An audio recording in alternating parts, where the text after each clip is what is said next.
Hello, welcome to episode number 37 of Light the Eye, presented by the U of I Community Credit Union. I'm Scott Beatty.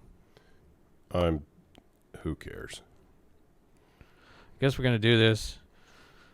We're going to talk about Illinois. They lost in the Final Four. Robert, let's light the eye.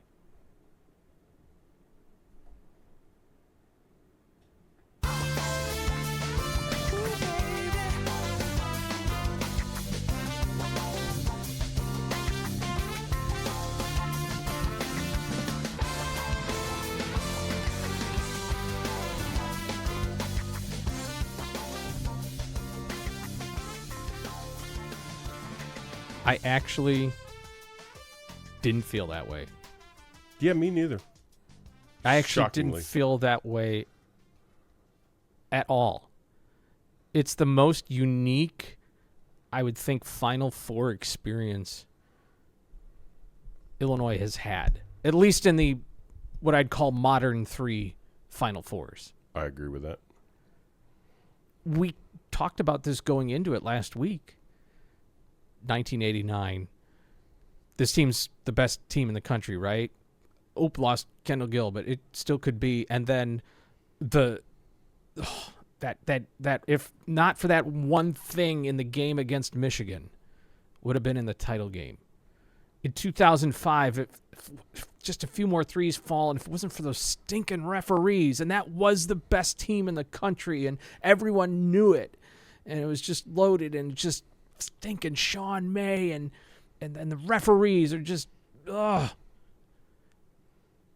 2024, not a Final Four year, I know, but it's like, this could be it. This could be it. And we just got bulldozed by UConn. Mm-hmm. Oh my gosh, that's the best team, and we just got our butts kicked.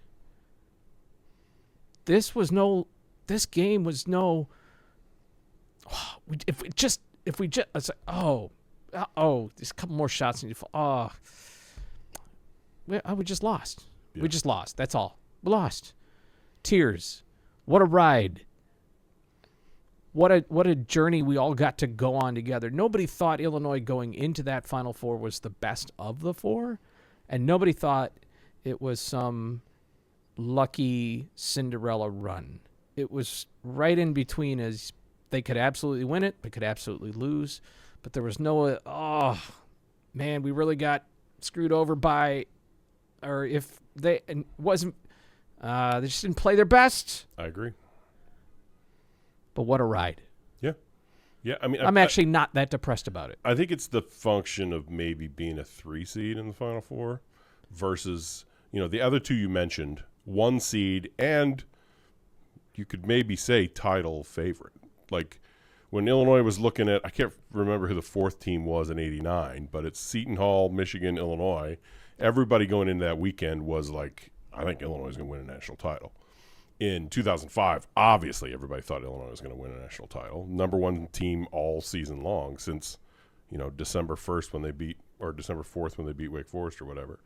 So this was beat Houston in Houston to surprise, and then Florida got knocked off and Illinois beat the team that beat Florida, and suddenly you're in the Final Four, and that's a different vibe than win or else. And I agree. It wasn't it was sad. I was not, I wasn't dancing around the streets of Indianapolis on Saturday night. And it's hard to see Michigan be this good. It's hard to look at a TV and see Michigan being featured in things. But overall, you're right. It didn't have the feeling of the loss in '89 or the feeling of the loss in '05. It just felt like it just was. Yeah. They weren't hanging by a thread to get into this Final Four. Nobody would have been completely shocked if Illinois got into the national title game and even won that game. Yep. I think it's pretty clear who the best team is in college basketball. Yeah, I think you're right, and I hate it. But it was like, this team is one of the best teams this year, just not the very best. Yep. And what a to get to go to Indianapolis, the fans turning out, the joy, the alma mater gatherings, the watch parties and the pictures and it all just was kind of good. It feels to me like the football team going to the Citrus Bowl 2 years ago. It just felt like we're here now. And maybe that's a bad analogy because football was knocking on the door of the playoff. And No, I think, it just, I think that holds. It's just not a 1-to-1 there, is what I mean. Yeah. But but it's more than a, aw, shucks, you got there. Good for you. Yes. It's like, no, we've built this thing to be here. But it wasn't like a team that overachieved by getting to the Final Four, and it wasn't a team that underachieved by losing in it. I think the Citrus Bowl comparison is really good because, I mean, if you remember the week leading up to that, South Carolina had just beaten Clemson. They had beaten, they were the team being debated as should they be in the playoff. Mm-hmm. When the rankings came out, it was, okay, they're the 13th team. South Carolina is the one team that should have been in the playoff. If you remember, Brett Bielema famously went after that on Twitter that week of like, what about Illinois? Maybe we're the team that should have been in the playoff. Yeah. And people made fun of him for it. And like, yeah, we'll see when you play an SEC team in the Citrus Bowl. And so that one was hyped as best versus best. Best to not make it versus best to not make it from the big. And Illinois won the game and made a statement. And you saw all those tweets after like, maybe Illinois should have been the team in the playoff. Yeah. And that was this. And that was, I felt like beating Houston in Houston and getting to the Final Four was that like, wait, maybe Illinois is legit. Like maybe this is, hold on here a second. We all made fun of Illinois for stumbling at the end of the season and losing the 4 overtime games and everything else. But making the Final Four here was like, wait, maybe the whole time they were what people were saying they were and what their fans were saying they were. And that's a satisfying fan feeling. Look, I wanted to be, I don't want to be here right now. I want to be doing this from Indianapolis a few hours before the national championship game. I would be losing my mind about the idea of Illinois versus, Michigan and a chance to avenge '89, and it would, that would have been a great moment, but just wasn't to be. It wasn't, but it was. I don't think anybody would trade it back. Yeah, I agree. I think that's where I land. People fell in love with the team. They fell in love with a largely, half the roster was new from lands far away. Yep. Similar to 2024 when people fell in love with a newer roster to them. Mm-hmm. And they gave you a ride. Now, the interesting thing is probably for a future pod because I don't know. Still feels like we're closing this book and not writing the next one. But the expectations for the years to come, next year and the years beyond, I'll say that. I just think it's going to be interesting. Yep. But there's no, why didn't you, what if, what, the UCLA game, how could you set the defense, what should, the Nebraska, like, would you got the shot off, and if you just, and didn't, and nobody's, and even to watch Underwood just go, I'm really sad that this is over with these guys, and I love them, and and the tears in the locker room and the whole thing. I think that kind of was a picture of maybe what Illini Nation was feeling. Wow, they were Robert Rosenthaling this. They weren't getting mad; they were getting sad, which is very unusual for this fan base, isn't it? Yes. I mean, I think a lot of it was just because the layups were there, like when basketball looks right, and against UCLA after their comeback, but the basketball didn't look right. The defense fell apart. UCLA scored on like 18 of 20 consecutive possessions. The defense, Underwood said famously, like, I feel like when we get a big lead, we're like, oh, well, good. Now we don't have to play defense. There were those things going on in those late season losses. The defense was good. Everything looked good on the offensive end. The pass and you could hear the crowd get excited for the layup. Oh, he botched the layup, or he short-armed this, or the wide-open three just doesn't fall. And it just became that. The whole mood became this, like, everything looks right, but the ball's not going in the hoop. And then when some of those, like, bounce around for 9 seconds and not fall through the hoop, then it started to feel like, oh, is there a bar across this hoop? Like, what is happening here? Why? That looked like Dan the Hurley easiest voodoo. of layups, and it just won't go down. And, so I feel like that's maybe an easier game to stomach of, look, it just wouldn't go, And even with that, minute left, they miss a shot. If we get that rebound down 4 with like 50 seconds left or whatever, you can go down, score quickly, and not even have to foul. Force them to make a shot, or you're going to have a shot to win it, and just couldn't get the rebound. They threw it around, hit a 3 in ball game. So, even with everything not happening, it was that close to grab that rebound, make a shot before the shot clock gets to 30 seconds, and you're still going to have, you don't even have to put them on the line. You can get one stop, one basket, and maybe win the game. But not to be. I would have been curious how it would have played out if it was Duke for one reason and one reason only. Everybody assumed this is the better matchup for Illinois. Mm-hmm. Even though UConn had beaten you in November in Madison Square Garden, you were on paper a little bit of a better team, and Duke would be a worse matchup for you, but UConn's just been there. Duke's obviously a program that's been there, but they just haven't been there with that roster and, that whole thing. UConn's just rinse and repeat. Yeah. Another year. We know how to handle this environment. I don't think you can say Illinois didn't handle the environment, other than when you're missing a lot of layups and a lot of shots aren't falling. It's either that it's a little bit, you're pressing a little bit extra, you're a little bit extra amped up or nerves or whatever, or the balls are overinflated. Yeah. Could be both in this case. Or the rims are too tight or something. Yeah. Yeah. But hey, look, both teams shooting at the same rims. It's just so, to have a crowd that big, and it's kind of hard to see, So you could hear different crowd reactions from different parts of the football stadium. Like there was based on what they could see. Yes, there was one shot. I think it was an air ball. It might have been for UConn. Maybe it was Illinois. There was one shot that grazed the net, and there was just one pocket of the stadium because from that angle, it totally looked like it went in.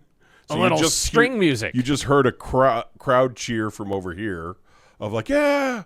And it's like, but other angles could tell it was. It's just that kind of, it's why basketball isn't played from, you don't watch basketball from 600 yards away normally. It's a sport that's difficult to pick up from a long distance. But yeah, it was very interesting of these moments and the crowd's ready to go and ready to explode, and just, then it's achingly bouncing around on top of the rim and won't go down. And it was hard to watch at the end because they cut it from 14 to 4, and you think it's going to happen, and then just couldn't get there. All right. I get to do a Robert now. Okay. You know what that is? What's that? That's when I get to say 100%? no. Oh. That's when I get to say, I had a lot of people reach out to me. Okay, good. And I always I can never tell. It's like, is a lot of people like 2, and you're just, the fish story, and this thing is getting bigger. I had so many people reach out to me. Mm-hmm. So many people text me. Mm-hmm. Well, I had a lot of people reach out to me, Robert. Well, hit me with it. Everyone wanted to know. Everyone wanted to know. What did Ella decide? Yes. I had 3 different people ask me that. That's a very arena. Specific number you just gave me. People just came up to me and said, hey, Love Light the Eye, what did Ella decide? Is she here? So people are invested. Yeah. If you listened last time, I think we revealed that. Yes. But producer Ella is here, and she can tell us the whole story. Would she go with her family to take in the game in Indianapolis, or would she stay with friends and experience the vibe of campus? Mm-hmm. Producer Ella, hello. Hey, guys. I'm glad I'm here to solve the mystery. That's right. Tell the people excited. what they want to know. Okay. Or don't answer and let yourself be shrouded and be that mysterious figure. I was way too cool to be a mysterious figure about it. I can't not talk about being in Indy. So that was a quick spoiler. But after the podcast, I was like genuinely, I was so conflicted. And it really helped that my best friend, her whole family was going. And I was like, okay, like feeling like that's what I should do. So I just fired off a text to my parents. I was like, okay, like I think I'm leaning. Let's go Indy. And then later that night, they're like, you sure? And I was like, okay, I'm going to do it. Like, I'm sure. And it was 1,000% the right call. I think that there is something about, well, me and my 3 brothers were sitting up kind of in the 500 level, and my parents were down in the 200, so they would turn and wave. But there's something like, I mean, watching a team, my older brother went to Illinois, I go here, my little brothers grew up just as big of fans as we are, and all 4 of us watching that together. I would not have traded it for Cam's. So that was fun. And if they had made it, would you have stayed? No. I would have been on campus if they had made it. I'd already had plans. My family was staying. Again, and she if would have Illinois had class won. today. I mean, let's be honest here. You know, like she is a student. She has to go to class on Monday. And has podcasts to record. Had podcasts to produce. Well, That's Robert, right. here's my rookie mistake. Is that I was riding so hard on the Illinois making it to the final train. I have so many projects due on Tuesday. Oh. And I was like, ugh, I'm going to be in Indy. We're going to be won't either be celebrating due. a national championship or like everybody's going to be sad, so professors should be nice. And then it's like Saturday night, and I'm sitting there. I stayed for the Michigan-Arizona game, and I was like, oh, my God. Like, I have no excuse for those. So I think my next mystery is if those projects get turned in on time. So, listen, we covered once that my sophomore year I did pull 19 all-nighters. So the all-nighter is still possible. You know, it's what caffeine is made for. It's great college memory. So if you need to pull the all-nighter, do they still have Jolt Cola? I had Jolt is what I would go to the convenience They make store things over called on Red Greg. Bull now and what energy are you drink. even Okay. talking about? You're unfamiliar with Jolt Cola? No, that's not a thing. Yes, it absolutely. Robert, that's literally not a thing. It was a. You think Mountain Dew has a lot of caffeine? Try a Jolt. It was I the was Is night- it like 5-hour energy spiked in a Coca-Cola? Basically, It was bad. yes, it was carbonated.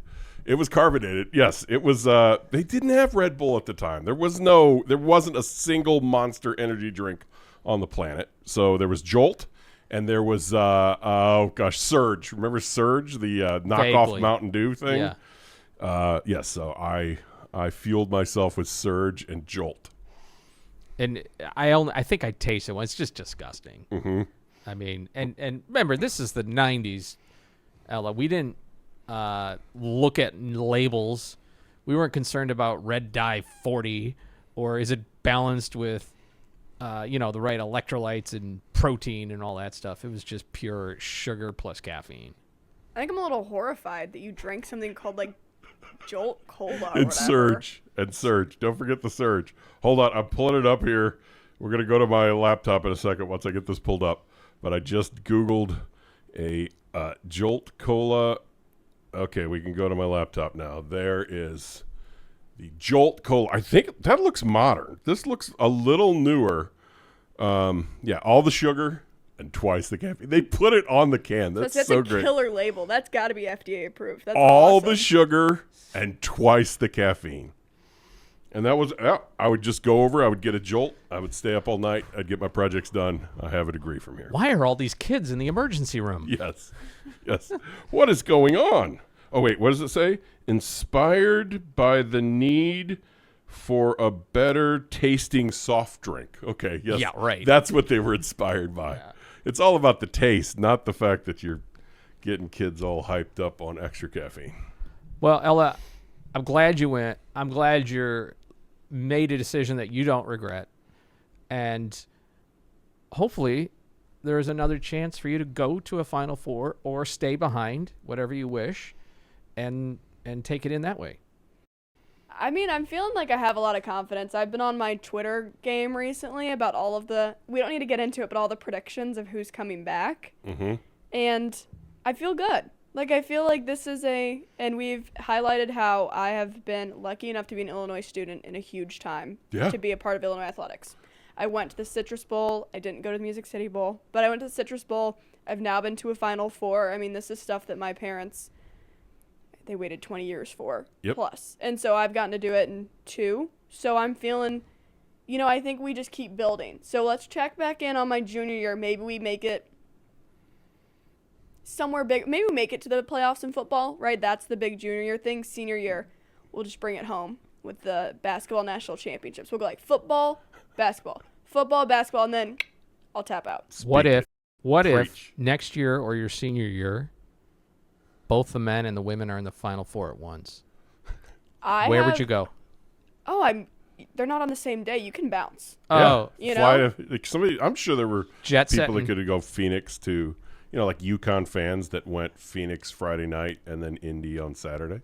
I'm sure there were. Yeah. You could pull it off. It could be done. Mm-hmm. And with the program Shauna Green's building, I have no doubt they'll be there. Yeah, I saw also a poll in my today. Time. You're right. Be so fun. I saw a poll today. I'm 16 next year. They're 16. It's like the ESPN way too early rankings. Yeah, I mean that's 16. That's in the range of Illinois 17 preseason this year and got to the Final Four, men's team. So why not 16 women's team preseason and get to the Final Four? Big Ten is hot. South Carolina goes down. All right. Before this is over, I want to ask both of you a favorite moment or two from this year's run. Okay. All right. But one more before we go.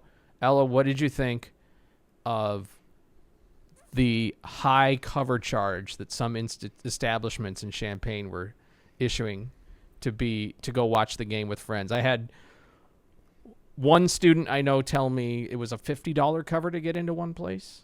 Wasn't Cam's 100? I don't know. This was a different place. I heard it was 100. Yeah, but I don't know what the easier internet. But internet rumors. I don't know. Yes. Is this capitalism at its finest, or taking advantage of the poor Robert students? was right. Cam's was 100, so it was a $100 ticket to get in, and I think it's all a hustle. I think it's a demand. People want to go, charge the ticket. I know the people that work at these bars, and they're there to make some money. Yeah. I think that it in a way could ruin the fun a little bit when you're thinking about how much you're chewing on to get into these games. Yeah.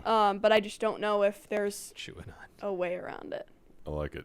Yeah, it's hard to. I mean, we saw pictures of the line for the Elite Eight game, so it's kind of a known. They have to do something for the Final Four. The line would be 2 times around the block if there wasn't something to bring the number of people down. So I get that it sucks that it has to be a $100 cover charge, but in some way they have to control that crowd. I've seen the stuff for Michigan. They were starting to sleep outside. I mean, that's what you get down to if you aren't doing these tickets and you are having kids sleeping outside the bar at midnight, which on Green Street is probably not their safest or best or parentally advised route. So I'm sure everybody's parents just bite the 100. Yeah. Speaking of Michigan, I apologize ahead of time. Mm-hmm. I enjoy Mexican food. Mm-hmm. And I stopped for lunch today at Maiz. Mm-hmm. Great. One of the great Mexican joints in Champaign-Urbana. Did you go to the new one? The new one. On Neal? Yeah. That's where I ran into a friend of yours. Mm-hmm. But who recognized me from the pod. But mm-hmm. Maiz is spelled maize, right? Is it pronounced maize? I think so, isn't it? I've always said maize. I'm pretty sure it's maize, like the corn. Well, yeah, it is Spanish. corn, but I thought it was in... I never took Spanish. Is it maize or maize? I think it's pronounced maize. Let's call it maize for the rest of this. We should have Maisie here because we could do a playoff on that. But yes, I wasn't trying to. I'm just saying it was an accident. Let's call it maize. Let's do Maize? it. Yes, it's going to be our own way of saying it. Free ad for maize right now. Yeah. Maize. Well, it's good food. I'm just saying I wasn't trying to do the Michigan thing. Oh, So that's why, because they're maize and blue. Yes. Or maize and blue. That's good. I like. Maize y azul. I'm going to call it maize now because it prevents me from having to say the word maize, which reminds me of Michigan. I don't know if I made this up. I thought it's maize. Because that's how. Say down in the comments if Scott knows what he's talking about. I don't know. I'm afraid I've been pronouncing it wrong. It's my wife's favorite restaurant in Champaign, so we go there a lot.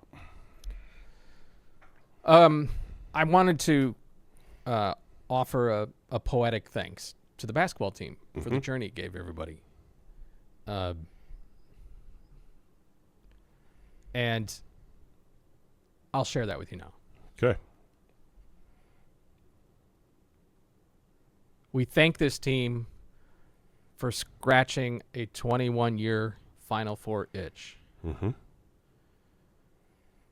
Thanks to the great play of Zvonimir Ivisic and Tommy Ivisic and Mihailo Petrovic and Andrei Stojakovic and David Merkovic. Okay, that's all I got. I just knew that You just want to make the itch thing? itch thing was kind of flowing there. That's my first line, and not really. It's a work in Is progress. there more to the poem? No, that's all I got. It's a work in progress. Yes. But it was. I feel like the itch theme was in there, and there'll be more. Something rhymes with well and Boswell. And maybe I'll use that as a. I got to figure out what I'm writing for tomorrow. Maybe I'll use scratching the itch as the title, because that's what this was. There was.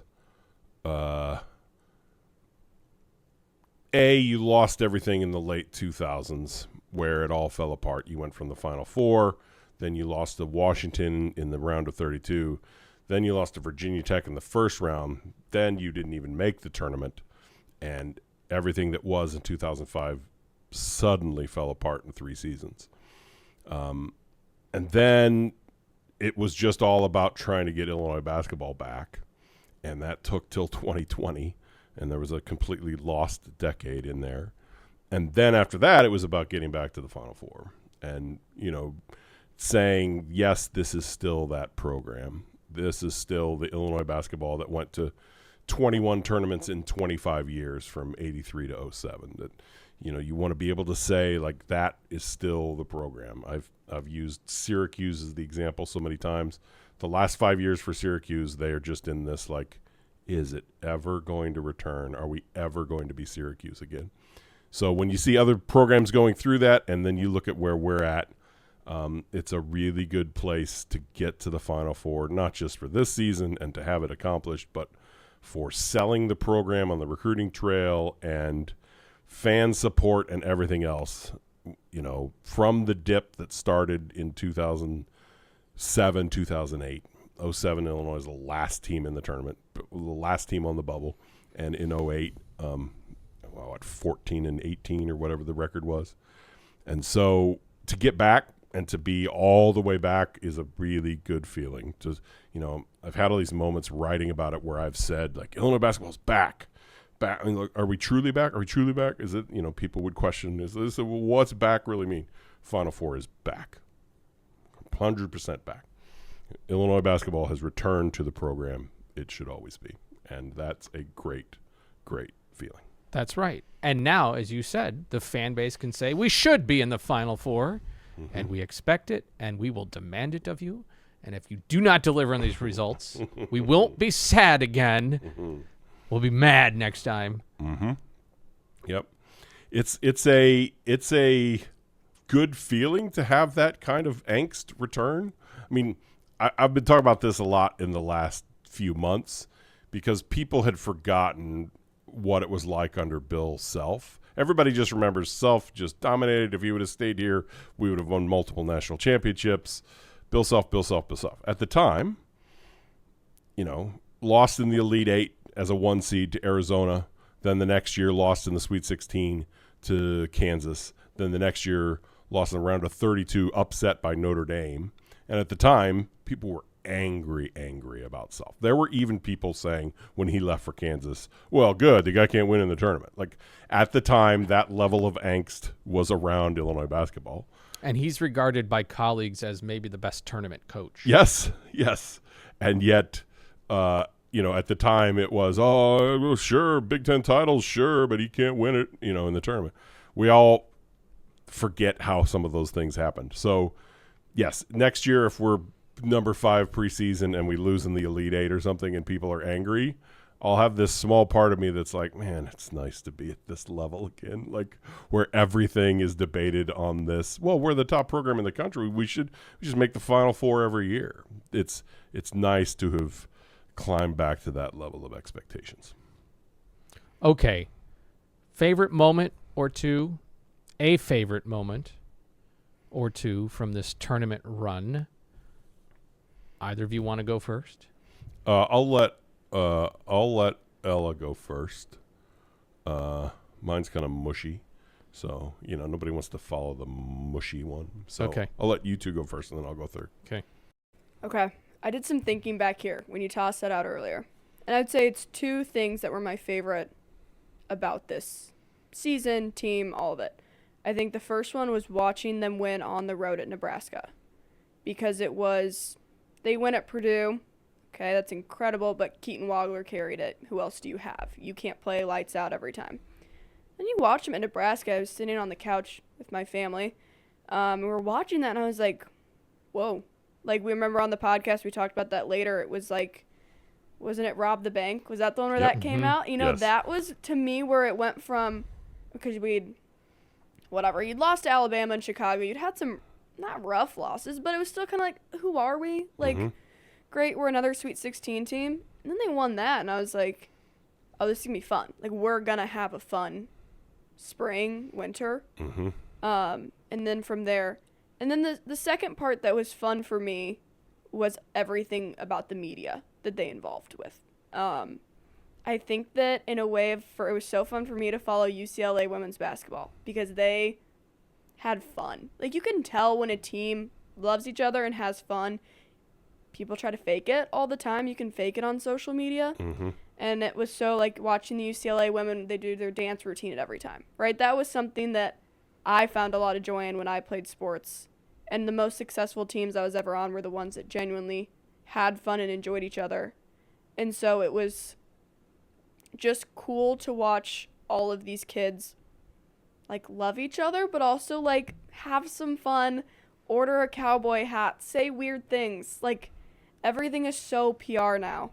And I think the most interesting people and things are just unfiltered. And so that was so cool, and so cool to be a part of a nationally regarded media team of, like, they're hilarious. And I'm like, yeah, that's Illinois, we're funny. Yeah. So those are my two. I think it's a two-part of what's my favorite. I like it. So yeah. I think I could hardly say it better. Mine relates. I just think the character of David Mirkovic, and I've always enjoyed meeting people from other cultures and getting chances to travel, but also all the international. The U of I has a huge international student population from a vast number of countries. And it's just a treat when you get to interact with people that come from a different place than yourself and learn about them. But then also they learn from you and the whole thing. So even though some may lament the days might be gone of the go get the Peoria kids and the Chicago kids and make it an Illinois team. Maybe they're not here, but we have a new thing now. And I'm not saying that Peoria and Chicago won't happen. I'm just saying that was a different era, at least for right now. And now bringing people in from a global game, but then the students get to know them and vice versa, and you just have. But then in the middle of it all, you also had a kid who grew up here in Kylan Boswell, and if you see the comments that he made after, he was really upset, but also just how he felt like he got a new start, but got to come back to his hometown, and he was embraced and introduced from Champaign and was a key part of the whole thing. So I think those kind of what you said, Ella, but just expanding that to the international flavor of a team and how that could be embraced and could be a two-way street, but then also in the midst of it, contrast that with a hometown kid that found renewal by coming back to play here at Illinois. Yep. So those are kind of seeing it from a media perspective too. It was fun to just see them win in the Final Four, and the whole response from the community near and far was also fun. But sure, that's going to come every time. Well, you guys did too. I'm going to do too. My favorite memory from this tournament was the 17-0 run against Houston. So just to set the stage there, it's at Houston. It's not in their arena, but you're a couple miles from their campus. The crowd was predominantly Houston. It was a road game. They were loud. They were all over it. There was even a guy right down by the Illinois section is behind the Illinois bench there, and somehow one guy got tickets right on the corner of that section, and he's a Houston fan. And he was loud and in everybody's faces and chanting, and like he saw his job to shout down the Illinois crowd as he's surrounded by them. And that 17-0 run shut him down completely. He even left early with about 3 minutes left. And then, just the Illinois crowd just kept getting louder and louder and louder and louder. So it was this two-level thing of, I'm not going to say the Illinois fans were intimidated by the Houston crowd, but you knew you were just that section compared to an entire place pulling for the home team kind of thing. And so as each Houston shot is missed, they're getting a little quieter. As each Illinois shot goes down, Illinois fans get a little louder, and it was just so much fun. That timeout after the Ben Hummerkaus 3, that was the 17th point of the 17-0 run, and Houston took a timeout. That's as loud as I've heard a single little section at an Illinois game ever. It was so great to have those fans experience that. That's the this is happening moment. Yes. This is really happening. And it's like, okay, Iowa, and you're beat a team you already beat this season at their place away from the Final Four, and it was like, oh my gosh, like we're going to remember this team for a long time. So that was the highlight of this tourney run. On a personal note, I'll just tell the story. For me, I'm going to remember this tournament that I couldn't go to the first two rounds because I had a funeral of a friend of mine, a former coworker in St. Louis. So I'm just always going to associate this with that. It's always going to be part of that. I debated whether I should go to the first round game and then still go to his funeral, and I decided to just stay home and go to the funeral and this and that. He was a friend. He's not an Illini fan. He was an Arkansas fan. He graduated from Arkansas. After he left and I moved to Champaign, our friendship was mostly texts, and it was just all sports, going back and forth of like, hey, I congratulated him last year when his Razorbacks pulled the upset and got to the Sweet 16, and he congratulated me at the, hey, I just watched the Citrus Bowl. You guys look really good. It was that kind of a texting friendship all through sports and this and that. He passed away in early March, and I was going through my texts after the Iowa win that night, and a bunch of just friends reaching out, hey, congrats, Final Four for your team. It's really nice. And his sister sent me basically the text he would have. She stepped into his stead and said, I had written an article about it, which she had read, that said, he's always reaching out to me in big Illinois moments. And so she just said, hey, in place of Joe, I just wanted to reach out and say, congrats on your team making the Final Four. I cried, of course, but it was just so great. It's just a little subtle thing that she did, but obviously I'm flipping through my phone and I'm not going to have a text from Joe, and I'm thinking about it, and I'd missed the first two rounds because of it. So for her to step in and send that same text, I'm never ever going to forget that. So thank you to Brooke and his sister for doing that. And it's a bittersweet thing to be following this Final Four while going through that, but it was so great to get that text. So that's the one thing I'm always going to remember about this run.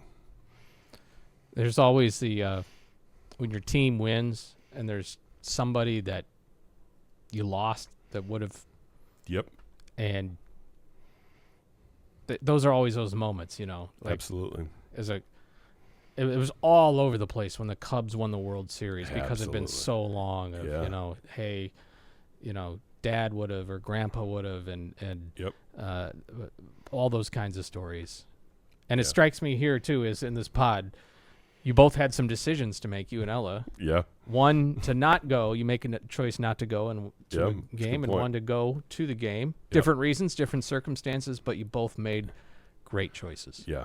Yeah, it was it's a really special thing for me. I mean, look, I'm talking about an Arkansas fan, right? It's not even some Illini fan that inspired me, but Just the idea that it's not even an Illini fan. well, that's the It's thing, some right? Arkansas Like, guy. he knew how much this meant to me, you know, and he would always reach out in those moments.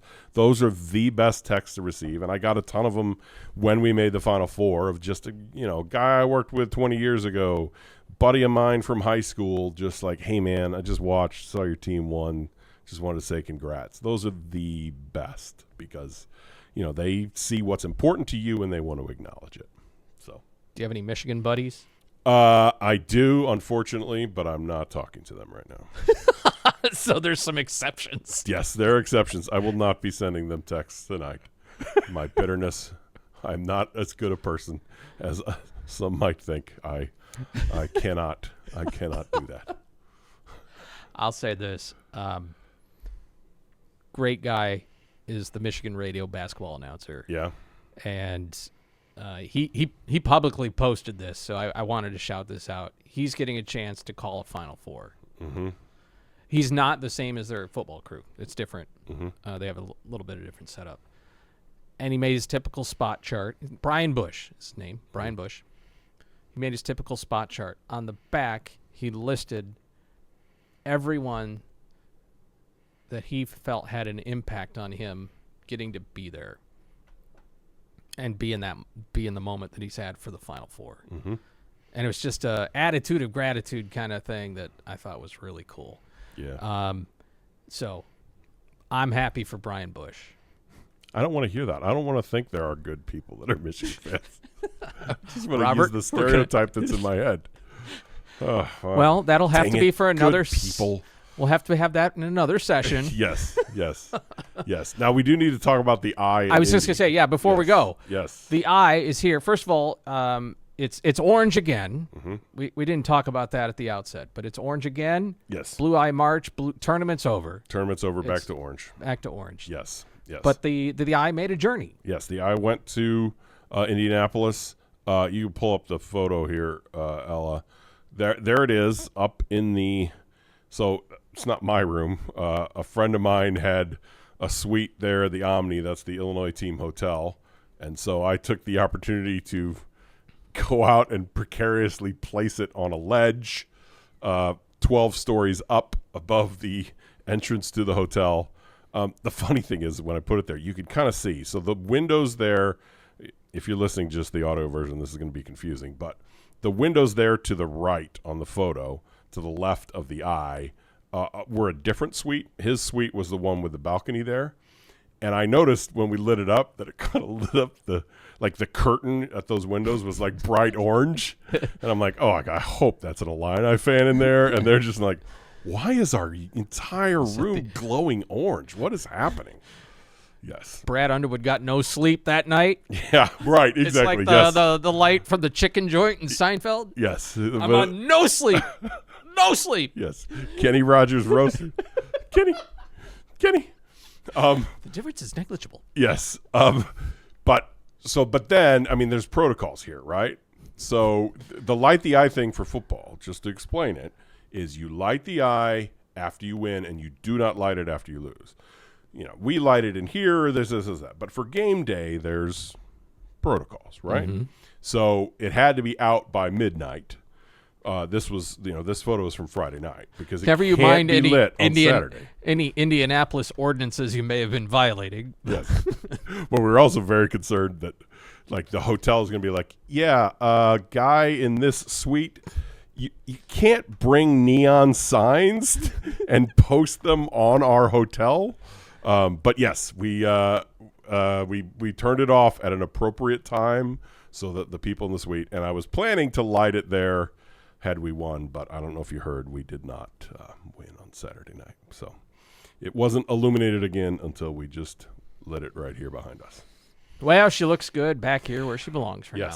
Yes. And won't be lit for a win or a loss until, I guess it's September is the first football game. UAB is September 5th. Maybe I need to take it and go cover a golf tournament, just stand there with a glowing eye. Go team. Sir, we're going to have to ask you to leave Sir, now. you can't bring large glowing eyes onto the golf course. This here is a Wendy's. Yes. Well, What a run. Yeah. Yep. It was a great year. It was a fantastic year. We're back. We're fully back. And with that, we'll be back for another edition of Light the Eye. Well played. Well played. Thank you, Ella Peterson, for your fine work as our producer. Glad you got to go to the game. And thank you to our hosts here at the Center for Innovation and Teaching and Learning at the University of Illinois inside the Armory.